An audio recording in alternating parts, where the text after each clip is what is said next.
It's me, episode 5, SueTV. I am Sue Costello. I know it's flipped. I don't know how to do the camera to not flip it. My eyes. Hi. How's everybody doing? I'm sending you a big virtual hug. I used to do this all the time, even when we didn't have the internet. I would say put your right hand on your left shoulder and your left hand on your right shoulder and squeeze. That's a hug from me. All right, so let's start out. Hi, Jim. All right, don't forget, you guys. Come on, everybody start watching. We're going to have a question and answer aspect to this. People have been emailing me questions too, but I'll do that if that's what happens eventually. But what I'd like to do is answer the questions in real time so people can see it. Weave your magic, Sue. I am. Weave. Okay, so I know everybody's getting a little agitated this week. It's hard. It's hard for everybody to be together, and even if it's your family, even if it's your boyfriend, girlfriend, husband, wife, whatever it is, even if it's your roommate that you don't know, everybody's starting to get a little testy. It's okay. Let's broaden our compassion, but also let's have our boundaries. Use our words. Say what you mean what you say. Don't say it mean. It's really hard to do, but we can't let the fear get the best of us. Remember, we're going to try to stay buoyant. We're going to stay buoyant at 5 o'clock. And if you don't want to be buoyant and you don't want to hear what I'm saying, keep the twatitis in control. Because these 2 guys went at me on Facebook today, and I was like, yeah, no. I don't have any bandwidth for that stuff. None.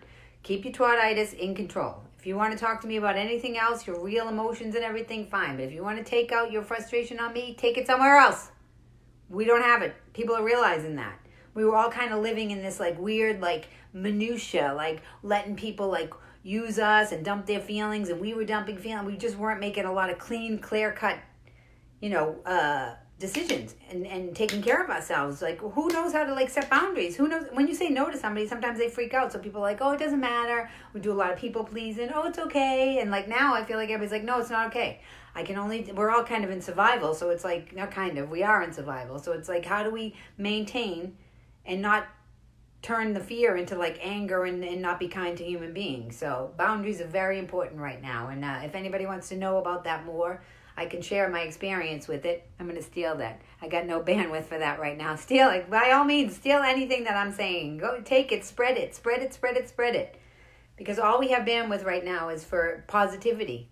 And that doesn't mean that people can't be sad. It doesn't mean that people can't get frustrated. It means, what boundaries means is that you don't take out your frustration on somebody else, that you own your own feelings. You say, I'm frustrated, and you use your words so the other person. I learned that in therapy. That was one of the most profound things I learned in therapy.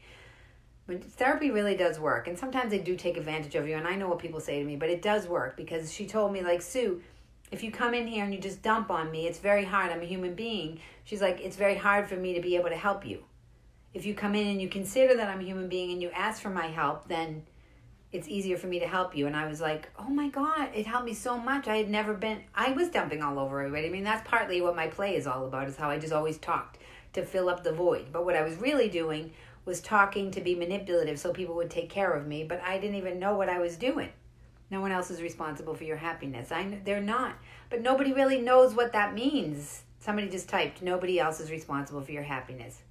Right, we all understand that, but we don't really understand it. What does that mean? Because everybody wants to be kind, and so that's what that's the business model that I'm building. I'm going to actually have an equation to show people how much to give, how much to save for money, how much how to just to apply it to your whole life, so that we can have a new way of living. Because, I keep saying, money is not going to be the main motivator, which brings me right into my stories of today. But before I do that, I have a few announcements. Don't forget about the birthday party on April 2nd. Okay, everybody, whoever wants to be in the party on April 2nd, you need to email me. I'm going to make a list. Sue@SueCostello.com. Just email me, give me your name, and I'll put it on the list. I think in the Zoom meetings, you can only fit 100 people.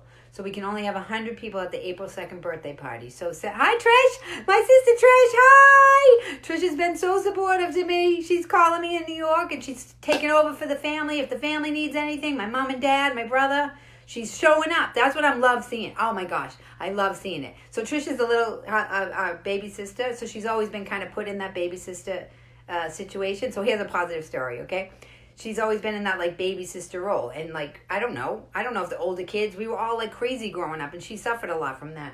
And so now everybody's trapped where they are, and I'm trapped where I am, so I can't be the bossy older sister. And guess what? Trisha's rising to the occasion. She's a teacher. She's teaching her kids online. Her kids are learning online. She has a husband who used to go to work every day, and now he's home. My mom, my dad, my brother, she's taken over everything and calling me to see how I'm doing. And calling our older sister in Seattle. I mean, me and my older sister are in like the worst places right now. So, Trish Carter, woo! Okay. She also, if she started talking, you'd be like, oh my gosh, you totally can tell that you're sisters. Everybody thinks that we're like twins, but flip. She has darker hair. All right, so the birthday party, 100 people. 100 people can come to the birthday party. Email me, sue@suecostello.com. We're having a birthday party. Hopefully the people whose birthdays happen during the quarantine will be the first one. Afternoon, James, Sugar Muffin, afternoon, hi! All right, see my energy? My energy's getting going because I'm excited about all the positive stuff that I'm seeing. Even my sister, like, I can't believe it. I'm like, oh, look at the positivity. Look what's happening. Oh, my gosh. Ugh. Like, all right, I got to contain myself. So the donations for this, we decided we're going to have clear donations, $10, $20, $50, or $100. And if you want to give more, you can. But you can go to Venmo. My Venmo is I am Sue Costello, or PayPal, sue@suecostello.com. $10, $20, $50, $100 if you feel it, if you have it, if you're still working. I don't have any gigs. This is how we're making the money. And I'm putting a lot of the money just back into this show. I don't really need a lot of money. I just need to eat and pay my rent, and that's pretty much it right now. And maybe like start paying people to help me produce the show. That would be great too. Hi, Donnie. Oh, there's my brother-in-law, Donnie Carter, one of the best human beings in the entire world. Hi, Donnie. That's Trisha's husband. I always think I have to get myself a Donnie, but I don't know if there's another one out there. All right, so 5 for 5s. I already got some people. 5 minutes on Zoom with me face-to-face. Everybody, like, ask me questions on here. You can only type them. If you pay $5 to my Venmo, I am Sue Costello, or PayPal, you can do 5 minutes on Zoom face-to-face with me. I guess if you pay 10, you can get 10 minutes, but that's about all I can have. That's all the bandwidth I have. Watching from Kansas. Hi, Matt. Hi. Don't be fooled. I'm an original Lynn guy. Lynn, City of Sin. No, I'm not going to say that. Hi, Sue Costello. Donnie says hi. Woo! Oh my gosh, you guys. So my sister, I'm so moved at how everybody's, so my sister has a friend, and Donnie has, I'm going to cry, this is supposed to go to the CNN part, but I'll tell you later about them, but they have a couple friend who went through a tragedy who are being more inspirational that I can't even contain myself. So 5 for 5s. If you want the 5 minutes with me, put it in my Venmo. I am Sue Costello. Put it in PayPal, $5. If I get a lot of $5, then I'll be able to pay my rent and eat my food and keep entertaining you. This is almost like a monkey show. Like, feed the monkey will keep her to like, like, put a nickel in the monkey's mouth and they'll perform for you. I don't care. At this point, I don't even care. Hi, Sally. Oh my gosh, hi, Sally. How are you and Joe? I hope you're okay. Hi. That's my mom's friend. All right. So, okay, so what's going on in the country? I know it's awful. I know we have an economic and a health crisis going on. I know everybody's freaked out. But I have to tell you, I feel like it's leveling out. I feel like all of a sudden just it's all ripped open. Like everybody's seeing what's going on. And all the dehumanization that's been going on is like kind of going down. And all the humanization is coming through. Like everybody's feeling energized to start really doing something. Because realistically, when you have nothing to lose is when people really rise up. They're like, wait a minute. Hi, Sally. And so I want to tell 2 stories about Banana Chips Coffee, Sue Costello, life is good. Okay, good. Brian Farrow, very positive, helping me a lot with the show. Hi, Joey Duran. Hi. All right, so the airlines. So they're having big controversy over whether they should bail out the airlines or not. And for years and years, I've flown and I've looked and I've been like, oh my gosh, it almost was, I was like, are we paying them? Or are they paying, like, it was almost like they were paying us to fly the way that they treated us. And just think about it. And everybody had this whole idea of everybody being in the grind for so long and just, they kept grinding us down. Now everybody's sitting still and being like, wait a minute, wait 1 minute. Hold up. What's going on? And I've been watching it because I've always been a humanist. That's what I am. I'm a humanist. So when I would fly, I'd be like, oh my gosh, they treat us so terribly. And one time, and a lot of times when I talk to people, like, I don't know if it's my honesty, but sometimes they'll just start crying and blubbering. And I'm like, okay, awkward, but what am I going to do? Like, only awkward because I didn't expect them to blubber crying. But there's something about a tiny bit of kindness with people who have been in the grind for so long, how much you don't have to do a whole lot. That's why if you don't have a lot of bandwidth, just do one tiny little thing. Don't abandon yourself. Do not take care of people that want to be taken care of in a bad way right now. I'm telling you right now, Sugar Muffins, do not do it. You can help people equal to what they need, and you can help people if they're respectful. And if they're disrespectful, send them to their rooms again and tell them to behave and ask appropriately. It's almost like children. So I was on the plane. It was a flight to LA. It was so packed. It was, you guys know, they have the seats so close together. They just kept squishing us and squishing us and squishing us. And then they had that viral video where the guy was punching the lady's seat. And it's like, of course, if you smoke people together like that, it's going to cause agitation. So I was on the on the plane. I was in like the second to last row. And we landed in LA, and it was like everybody was, how you just want to get off the plane because you can't it was an awful flight. It was just stressful.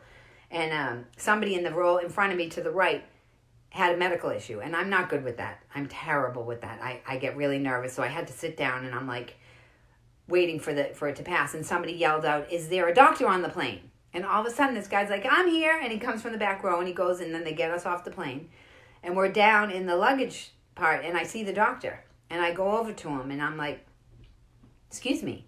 I'm like, "How's the guy that was in the seat? Is he okay?" And he's like, "Oh yeah." And I'm like, "Well, lucky you were there." I'm like, because when he woke up, he must have been scared. And he goes, "Yeah, he had a seizure." And he goes, "And that is what happens." He goes, "When you wake up, you're disoriented." And he's like, "And he wasn't traveling with anybody." I'm like, "So thank God you were there when it happened." So when he woke up, and he goes, "Yeah." And I go, "Is he going to be okay?" He goes, "Yeah." He goes, "Those planes, they're so dehumanizing." He goes, "So they treat you so poorly that it exacerbates any condition that you already might have." And I was like, my first thought was like, yeah, he's talking about this terrible situation. But then I was like, yeah, but look at the bright side. I'm like, there was only 2 rows left. I go, and they said, is there a doctor on the plane? And you came running from the back row. I'm like, you didn't even hesitate. I'm like, you didn't even question it. Somebody said, "Is there a doctor?" And you got up and you saved that guy's life. The guy started bawling his eyes out, just crying. I was like, he was a doctor, like a huge doctor at Sinai. And I was like, oh, he's used to having his coat on and his title and his, notes, and he has to keep himself protected because he deals with people all day. I'm like, but I went right to his humanity by showing him. And you know what he said to me? He goes, "That's a beautiful way to look at the world." And I was like, it's the only way I look at the world. So that's a lovely story about the airplane industry, about humanity, and about, yeah, maybe they do need to treat us more humanely because we're paying them, you guys. We're paying them. They're not paying us to fly, okay? And there's cramming us together, and I want to just keep empowering people and realize that we have the power. We didn't realize it because they were grinding us down, but now I want everybody to realize. And it doesn't mean that they're not going to still take advantage and everything. I just want to equalize it a little bit more, fluff up the middle a little bit more, because that's mostly where people like to live. Nobody wants to be too drama. Nobody wants to be too sad. They want to be in the middle. Okay, we just want to be nice. And when something bad happens, we want to be able to deal with it. We don't want to be terrorized over it. So speaking of that, so then another time when I was flying out to meet Les Moonves, so I didn't have any money to fly out to meet Les Moonves. Actually, a guy on that heard me on WTF had donated money into my podcast for the flight out there. This is how kind people have been to me. It sounds like it could have been that's why I know everything that's going on now. I didn't have any money to fly to meet Les Moonves and this guy, and I always get exactly what I need, and I want people to stop paying attention to that. We thought we needed a lot more. Right now, pay attention to what do you really need? I'm sure you're getting everything that you really need right now. So he gives me the one-way ticket. You want to talk about balls. You want to talk about courage. First of all, I emailed Les and said, "Will you meet with me?" And so I didn't have money for a ticket back. I didn't. And I was like, I don't care. It was just like the story I told about taking the train. Now that I'm putting it all together, I'm like, I do it all the time. I have blind faith all the time. And I go, fear, you're not going to win. I'm going big. I'm going big. And so I had to take a 3, crossover, what is it called, transfers or whatever. I had to take 3 flights because it was a cheap flight. And I was like, oh, this is so frustrating. They're pushing us around. I got to keep deboarding and replaning, blah, blah, blah. And the 3rd flight, I sat in between 2 kids. One little girl was 10 years old, and one little boy was 12. And the little girl, you could tell, can't come from a more lower income family, and the boy came from a very wealthy family. He was flying by himself, and the little girl was flying with her I think it was her aunt who was in front of us. And so out of nowhere, we just started talking, and the little girl goes, Sue, I'm scared. And I go, what are you scared of? She's like, dying. And I was like, yeah, it's scary, huh? Because I know you're not supposed to lie to kids, right? So I go, yeah, it's scary, right? She's like, yeah. I'm like, well, what made you think that? This is where I came up with that bit about people dying. So you are a great motivational speaker. Thanks, Joey. And so she was like, my grandmother died. And I was like, oh, okay. I'm like, well, that's really sad, right? And she's like, yeah. And I'm like, I'm sure you're scared about it. And she's like, yeah. I'm like, but I don't think that your grandmother wants you to be sad for the rest of your life, right? She's like, no, I don't think so. And then she told me some more stories about her grandmother, and we talked about how her grandmother would want her to be happy. And then the little boy started talking about how he was coming from camp and how these kids were bullying him. And I'm like, well, how did you handle it? He's like, I thought about what would cause them, how bad their lives must be that they would cause them to bully me, so I didn't fight them back. And I was like, what the heck? And then all of a sudden the plane landed, and the little 10-year-old was like, that felt like 10 seconds. That felt like 10 seconds. And I was like, oh my gosh. I'm like, the simplest things electrify people. I remember we came home from the beach, my niece, Catherine, Trish and Donnie's daughter. She was little, and we went to the beach with my mother and father. She calls them Nanny and Bubba. And we had the most beautiful day. Just a beautiful day. Catherine was faking that she was giving us pedicures, and we got home to the house. We were having pizza or something, and Catherine was sad that it was over. You could tell. Remember I was talking yesterday about you have to go through the good times and the bad times. And she said, Auntie Sue, they always ask me the questions. They ask me, where babies come from. They think I'm going to tell them everything because I'm the single crazy aunt. And so I remember Catherine said to me, Auntie Sue, where does God come from? And my whole family froze because everybody's Irish Catholic and everything, and you don't want to tell a kid the wrong answer. And so I remember I paused and I said, well, I think that God's love. And I think love has always been around, so I think that's my answer. And she was lit up, and then everybody in the family took a big breath, and I was like, oh, isn't that the breath of God? Isn't that maybe that simple act of kindness is exactly what this big, scary God that everybody's been talking about. Maybe it is love. Maybe that's all it is. So those are my airplane stories. Those are my kid stories. My stand-up things. This joke is a little rough. You guys can tell me if it's too rough.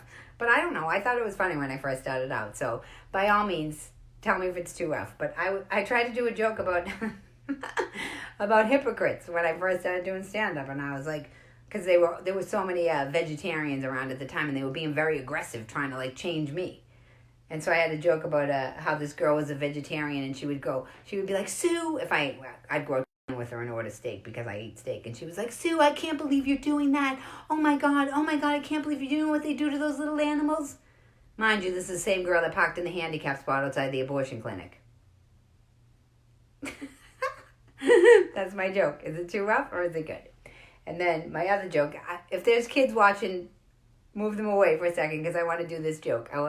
I've been working so hard on it for years, and I can't really get it to they always ask me who I like as stand-ups, and it's always the black male comedians that I love. I have the same cadence as them. I love it, and I love when they go on stage and they can talk about their oppression, and nobody cares. But the Me Too Time's Up movement has helped it a little bit. But before that, a woman could not go on stage and talk about the oppression because everybody walking into my coffee and listening, I'm watching you. This is a great stuff for me. Thanks, Sue. Thanks, Simon. Hi. Oh, Simone. Hi. Thank you. Everybody's drinking coffee, listening to me. This coffee talk. And so I wanted to do a bit. I was and the black guys could always talk about pussy too. They could always be really graphic. And I'm like, maybe that's that's all they'll take. I'm like, maybe they only want to talk about the black guy's oppression and the pussy. I'm like, what if I went on stage and I was a black guy feminist? Not rough enough. I know. Oh my God, you guys are going to get me in trouble. I shouldn't let you egg me on. So what if I became, did anybody see Joanna Man with Tommy Davidson? And he was shrimp. He had a gold thing. That's what I want to do. Go on stage as a black guy feminist. And the only reason why I want to protect women is to protect the pussy. Everything that he does. We gotta pay women enough so that they can keep up the pussy. What do you got? We gotta raise the ceiling so there's more room for the pussy, the glass ceiling. I don't know. That's what I'm working on. It's going to go along with my raps. I'm going to do some raps for you tomorrow, maybe. Okay, question time. Anybody got any questions for me? Somebody was asking me all about my career and about the movie The Fighter and everything. What do you guys want to know? Don't be shy. Lisa, hi Lisa. Lisa Meredith just joined. Anybody have any questions? I should have wrote down. Brian told me to write them down, but I didn't want to write them down. I don't know. You guys must have questions about what goes on, which you normally wouldn't be able. Well, there you go. Brian, would you ever consider doing a musical, and can you sing? Absolutely, 100% no. Anybody who knows me knows I have a lot of talents, but singing is not one of them. I actually, on birthdays, I'll do it on at the birthday party. I sing at the top of my lungs to everybody on their birthday, and it is the worst singing. My nephew, Ryan, so Catherine's brother, he's so cute. On his birthday this year, I called him and sang him that, and I could tell that he was a little distracted. I was like, "Is it okay, Brian?" He's like, "Oh, no, Ryan." He's like, "Oh, I'm here with my friends." And I'm like, he still let me sing it. I was like, oh my God, I probably just embarrassed the kid for the rest of his life. So yeah, so I sing it very loudly. And no, I can't sing. I used to sing when I was young. I used to sing. I remember I sang my solo in the church variety show. I'm gonna wash that man right out of my hair. I'm gonna wash that man right out of my hair. I'm gonna wash that man right out of my hair and send him on his way. If your man don't understand you, if you fly on different beats, waste no time, make a change. Rub that man right out of your dreams. Rub him out of the roll call and send him on his way. Okay, Brian, you got me to sing. I'm literally just doing everything that I did when I was a kid in my room right now as a TV show for you guys. All right, do you have any more questions? I feel like I could do this 24 hours and just let you guys tell me what to do and I would do it. Dawn Still, hi Dawn. Dawn's watching. Dawn made a rap for me. Dawn's got a great radio show at Governor's. I was in those shows. Ed Rooney. Oh my God, Joey. Yes, Ed Rooney used to do the musicals, South Pacific, yes. And what was the older lady's name? Virginia. Do you remember her, Joey? I used to go home and impersonate. Ed Rooney was the guy who ran the CYO musicals, and I would go home and impersonate Ed Rooney from my dad, and he'd be like, do that again, Sue. He knew I was going to be a comedian. Hey, Sally, love you. Who's Sally? Somebody's saying that I'm Sally. People are losing their minds. They think I'm Sally. Have you thought of turning your show into a feature film or onto screen? Which show? I don't know what show you mean. This show into a feature film? My play. I think he means my play. Yes, what I'm going to do with the play is I'm going to shoot it. I want to do it live like Leguizamo did. So John Leguizamo did Freak on Broadway with he's the most electrifying performer. And people have compared me to him, which is an unbelievable compliment. And name Susie CEO SMC. Hold on. So yes, I'm going to shoot it a live show. Hi Sue, how are you doing? Hi Wally. So I'm going to shoot it as a live show, so the audiences will come, and then the last 2 shows we'll shoot as a special, which means it'll go out on Netflix or something. And then from that, we're going to make the movie. But I think the movie will be me as a teenager. I don't think it'll be me as how I am now. I want to make it. I want to have me when I was a teenager and all the work that I did, working with the mentally challenged, the high functioning mentally challenged people that changed my life. I think that's going to be the movie. Sony wanted to do it, and I didn't think they would do it with the heart that it needed to be done with. So I was like, why don't we wait and do everything with... I wanted my heart to come out. They always like squelched my heart. They would always like compartmentalize me and be like, oh, she's irreverent or she's this. And I'm like, no, I actually love people. And my play is a lot about like who's to judge, who's who. Governors on Long Island is still around. Wow, yes, it's still around. Governors is still around. Hopefully it'll make it through all this. Somebody just asked me another question and it went by and I didn't see it. Ask it again. I think it was Brian. Brian said I could do a musical. I want in on the movie, Sue. All right. I don't know. I'm telling you, I'm probably going to have my own production company where I'm going to have whoever the hell I want. Because when I cast Costello, I mean, my whole career has been like very simple. I've been like, okay, I want to just do my show. I just want to make people laugh. And all these like corporate people came in and compliment. All the people come in and complicated. And I'm like, even when I had Costello, I knew exactly who I wanted to cast. I knew the kid who played my brother who had never done anything. I knew the girl who played Mary, what's her name? I knew all of them.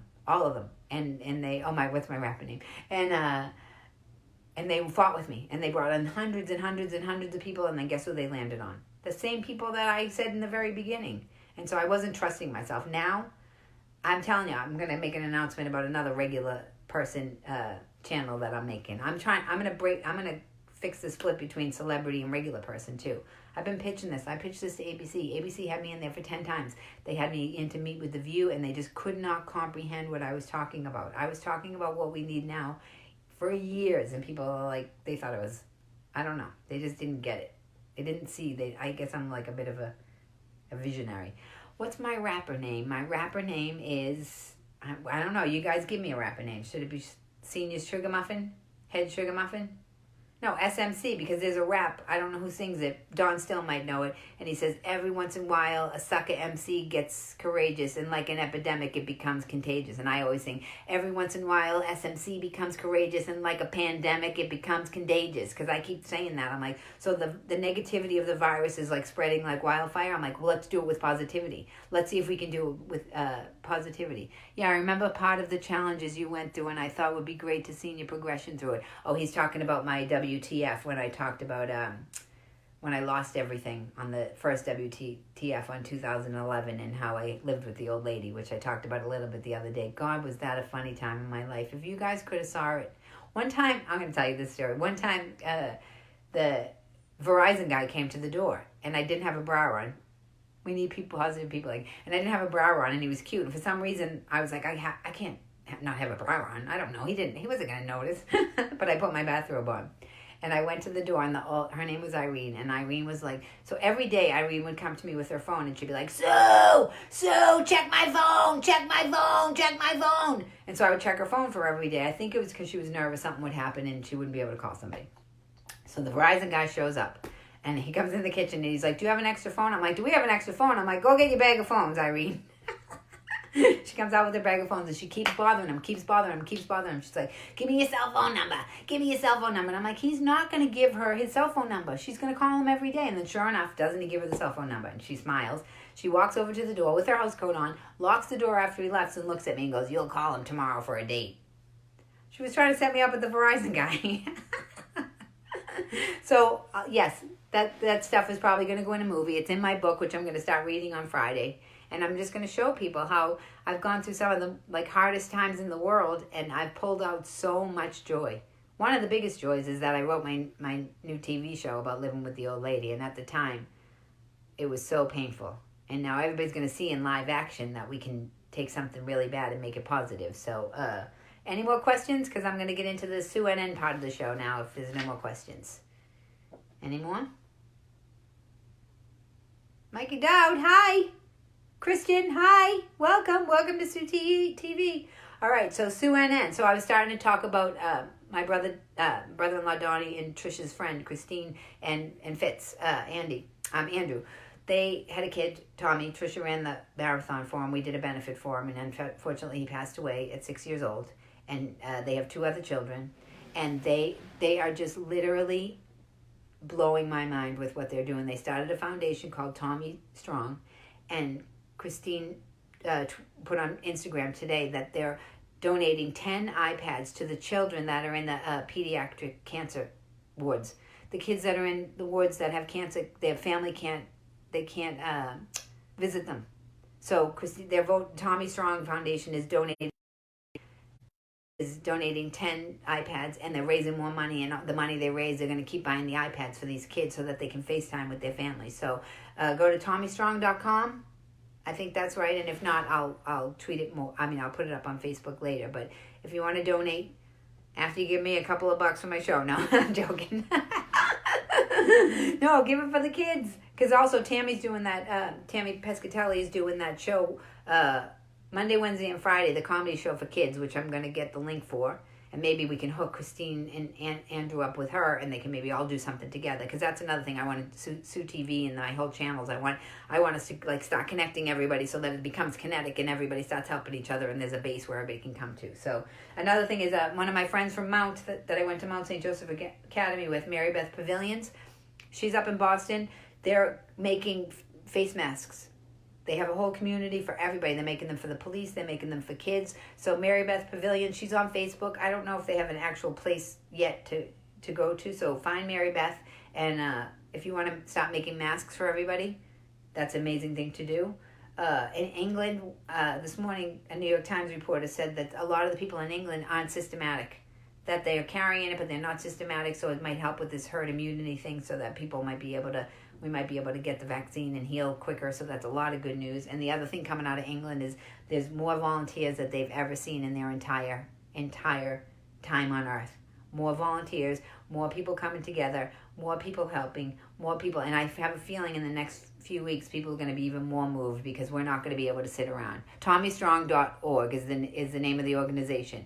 So they're buying iPads for the kids in the pediatric cancer wards their families can't come visit them because they're susceptible. They need the iPads. They need the iPads so that they can talk to their families. So that if there's no, that is something that you can just put, all you need is a little money. Just give it to TommyStrong.org and they can buy the iPads for the kids, and you're actually helping them in real time so that they don't have to sit in the hospital by themselves. They can't hug their mothers, but they can at least have FaceTime with them. So that's a great thing. Let me think, is there anything else before we do? Don't worry, you won't get anything else from me. Don't worry, you won't get anything else from me. Pat Devin Hennessy. I don't know what that means. See how I read that? That could be taken as completely and totally negative. But she probably doesn't mean it that way. Don't worry, you won't get anything else from me. Okay?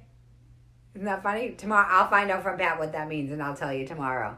That's good news. Yes, there is going to be good news, and I'm going to bring it. I know that there's also sadness and everything, but there's people taking care of that. My job is to bring the good news to everybody. My job is to keep pumping it out, keep pumping it out, keep pumping it out so people can keep going, and I'm going to create this network so it becomes kinetic, and it starts going everywhere. And it's not going to be just me. It's going to be everybody. Everybody's going to help everybody. Everybody's going to get connected. I did this with Costello. I put everybody together on Costello. I'd be like, oh, that one needs that one, that one needs that. Put them together. I feel so... All right, everybody. Let's have the moment of silence, okay? For everybody, send out a whole bunch of love.